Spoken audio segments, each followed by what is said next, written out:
BIMSTEC എന്ന് പറയുന്ന നമ്മുടെ ഒരു റീജിയണൽ ഓർഗനൈസേഷനെ ശക്തിപ്പെടുത്താനുള്ളത് ഇന്ത്യയുടെ തീരുമാനമായിരുന്നു. അതിന്റെ ഭാഗമായിട്ട് ഇന്ത്യ കരുക്കൾ നീക്കി തായ്ലൻഡ് ഇന്ത്യക്കൊപ്പം നിന്നു. അങ്ങനെ തായ്ലൻഡിലാണ് ഇപ്പോഴത്തെ ബിംസ്റ്റെക്കിന്റെ ഉച്ചകോടി നടക്കുന്നത്. അവിടെ ഇന്ത്യയുടെ പ്രധാനമന്ത്രി നരേന്ദ്രമോദി, അതുപോലെ ബംഗ്ലാദേശിന്റെ ഇടക്കാല സർക്കാരിന്റെ തലവൻ മുഹമ്മദ് യൂനിസ്, ശ്രീലങ്കയുടെ ഭരണാധികാരി, അതോടൊപ്പം എല്ലാ ഈ ഒരു ബിംസ്റ്റെക്കിലെ അംഗങ്ങളും അവിടേക്ക് എത്തിയിരിക്കുകയാണ്. അപ്പോൾ ബിംസ്റ്റെക്കിന്റെ ഉച്ചകോടിയുടെ ഭാഗമായിട്ട് സൈഡ് ലൈനായിട്ട് ഇന്ത്യയുടെ പ്രധാനമന്ത്രി നരേന്ദ്രമോദിയും ഈ ബംഗ്ലാദേശിന്റെ ഇടക്കാല സർക്കാരിന്റെ ഹെഡും തമ്മിൽ ഒരു കൂടിക്കാഴ്ച നടന്നിരിക്കുകയാണ്. വളരെ സംശയമായിരുന്നു ഇത് നടക്കുമോ ഇല്ലയോ എന്നുള്ളത്.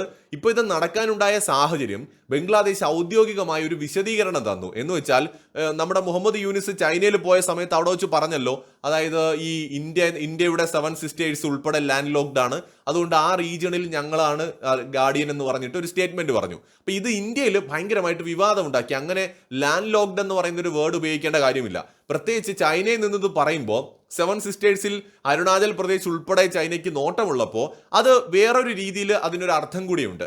ഇപ്പോൾ അതിനെക്കുറിച്ച് ബംഗ്ലാദേശ് പറഞ്ഞത് എന്താണെന്ന് വെച്ചാൽ, നല്ല ഉദ്ദേശത്തോടെ ആയിരുന്നു താൻ അത് പറഞ്ഞത്. അതായത് അദ്ദേഹം അത് പറഞ്ഞത്, പക്ഷെ അത് തെറ്റായി വ്യാഖ്യാനം ചെയ്തതാണെന്നാണ് പറയുന്നത്.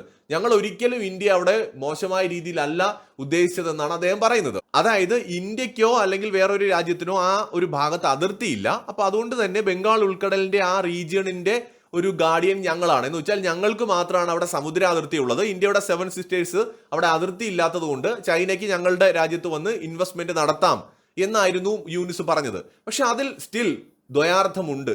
വേണമെങ്കിൽ ആഴത്തിൽ ചിന്തിച്ചാൽ അതിനകത്ത് ചൈനയെ അവിടേക്ക് ക്ഷണിക്കുക എന്ന് പറഞ്ഞാൽ ഇന്ത്യക്ക് അത് സെക്യൂരിറ്റി ത്രെട്ടാണെന്ന് അറിയാത്ത ആളെന്നല്ല മുഹമ്മദ് യൂനിസ്. എന്തായാലും അവരൊരു വിശദീകരണം ഇപ്പോൾ കൊടുത്തു. എന്നിട്ട് ഇന്ത്യയോട് റിക്വസ്റ്റ് ചെയ്തിട്ടുണ്ടായിരുന്നു നരേന്ദ്രമോദിയുമായിട്ടൊരു കൂടിക്കാഴ്ച. എന്തായാലും മോദി ഇപ്പോൾ ബിംസ്റ്റെക്കിനെ ശക്തിപ്പെടുത്തുന്നതിന് വേണ്ടിയിട്ടുള്ള നീക്കമായതുകൊണ്ട് മോഡി അദ്ദേഹത്തെ കണ്ടിരിക്കുകയാണ്. അദ്ദേഹത്തെ മാത്രമല്ല, എല്ലാ നേതാക്കളെയും, പ്രത്യേകിച്ച് മ്യാൻമാറിന്റെ മിലിറ്ററി ജനറലിനെ അദ്ദേഹം കണ്ടിട്ടുണ്ട്. അതുപോലെ തന്നെ അദ്ദേഹം തായ്ലൻഡിന്റെ ഫോർമർ പ്രൈം മിനിസ്റ്ററിനെയും ഇപ്പോഴത്തെ പ്രൈം മിനിസ്റ്ററിനെയും ഒക്കെ അദ്ദേഹം കണ്ടിട്ടുണ്ട്. അപ്പോൾ എല്ലാ നേതാക്കളെയും ബിംസ്റ്റെക്കിന്റെ ഒപ്പം അദ്ദേഹം കൂടിക്കാഴ്ച നടത്തിയുണ്ട്. ഈ കൂട്ടത്തിൽ മുഹമ്മദ് യൂനിസിനെയും അദ്ദേഹം പ്രത്യേകം കണ്ടിട്ടുണ്ട്. വേറൊരു ഇൻട്രസ്റ്റിംഗ് കാര്യം എന്ന് പറയുന്നത്, ഇന്ത്യ പ്രത്യേകം ആവശ്യപ്പെട്ടിട്ടാണെന്ന് തോന്നുന്നു നരേന്ദ്രമോദിയുടെ രണ്ട് വശത്ത്, ഒരു വശത്ത് നമ്മുടെ നേപ്പാളിന്റെ പ്രധാനമന്ത്രിയും മറുവശത്ത് ബംഗ്ലാദേശിന്റെ ഇടക്കാല സർക്കാരിന്റെ നേതാവ് നമ്മുടെ മുഹമ്മദ് യൂനിസും ഇരിക്കുന്നതായിട്ടാണ് നമുക്ക് കാണാൻ കഴിയുന്നത്. എന്ന് വെച്ചാൽ വേലി ചാടാൻ നിൽക്കുന്ന കുതിരയെ മറ്റേ മൂക്ക് കയറിട്ട് പിടിച്ചും കൊണ്ട് മോദി ഇരിക്കുന്ന പോലെ ഉണ്ട്. എന്ന് വെച്ചാൽ ഇവർ രണ്ടുപേരും, ഈ നേപ്പാളും ബംഗ്ലാദേശും ഇന്ത്യയിൽ നിന്ന് അകന്നു മാറിയിട്ട് രക്ഷപ്പെടാൻ ശ്രമിക്കുകയാണ്. എന്ന് വെച്ചാൽ ഇന്ത്യയുടെ സൗഹൃദത്തിൽ നിന്ന് അകന്നു പോകാൻ ശ്രമിക്കുകയാണ് അവര്. അപ്പൊ അവരെ പിടിച്ച് തന്റെ അടുത്ത് തന്നെ അദ്ദേഹം ഇരുത്തിയിരിക്കുന്ന പോലെ ഒരു പ്രതീതിയാണ് ആ ചിത്രം കണ്ടപ്പോൾ എനിക്ക് തോന്നിയത്. അപ്പൊ എന്താണ് മുഹമ്മദ് യൂനിസും മോദിയും തമ്മിൽ നടന്ന ചർച്ചയുടെ പ്രധാന ഉദ്ദേശം? തീർച്ചയായിട്ടും ബിംസ്റ്റെക്കിനെ ശക്തിപ്പെടുത്താനുള്ള നീക്കങ്ങൾ ഈ ഒരു ചർച്ചയിൽ ഉണ്ടാവും. ആന്റി ഇന്ത്യ മൂവ്മെന്റ് അല്ലെങ്കിൽ ബംഗ്ലാദേശിലുള്ള ആന്റി ഇന്ത്യ എലമെന്റുകൾ തുടച്ചു നീക്കാനായിട്ടുള്ള ആവശ്യം ഇന്ത്യയുടെ ഭാഗത്ത് നിന്ന് അറിയിച്ചിട്ടുണ്ടാകാം. ആദ്യമായിട്ടാണ് മുഹമ്മദ് യൂനിസിനെ മോദി കാണുന്നത്. ഇതിനു മുമ്പ് അമേരിക്കയിൽ വെച്ച് നരേന്ദ്രമോദിയെ കാണാൻ യൂനിസ് ശ്രമിച്ചു, മോദി തയ്യാറായില്ല. ഇന്ത്യയിലേക്ക് വരാനായിട്ട് അദ്ദേഹം ശ്രമിച്ചു, മോദി തയ്യാറായില്ല. ബംഗ്ലാദേശിലേക്ക് മോദിയെ ക്ഷണിക്കാനായിട്ടുള്ള ശ്രമങ്ങൾ നടന്നു, അദ്ദേഹം തയ്യാറായില്ല.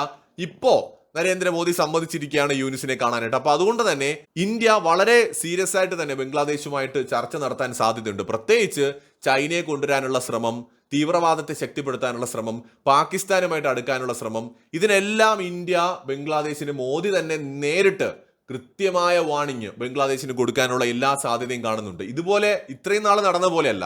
യൂനിസ് മോദിയെ നേരിട്ട് കാണുമ്പോൾ പറയേണ്ടത് കൃത്യമായിട്ട് നരേന്ദ്രമോദി പറഞ്ഞിട്ടുണ്ടാകണം. അദ്ദേഹത്തിന്റെ സംഭാഷണങ്ങൾ എന്തായിരുന്നു എന്നത് വൈകാതെ നമുക്ക് അറിയാൻ പറ്റും. ഇപ്പോൾ ജസ്റ്റ് കൂടിക്കാഴ്ച നടന്നു എന്നൊരു വാർത്ത മാത്രമാണ് വന്നിട്ടുള്ളത്. മറ്റൊരു വീഡിയോയുമായി വീണ്ടും വരാം.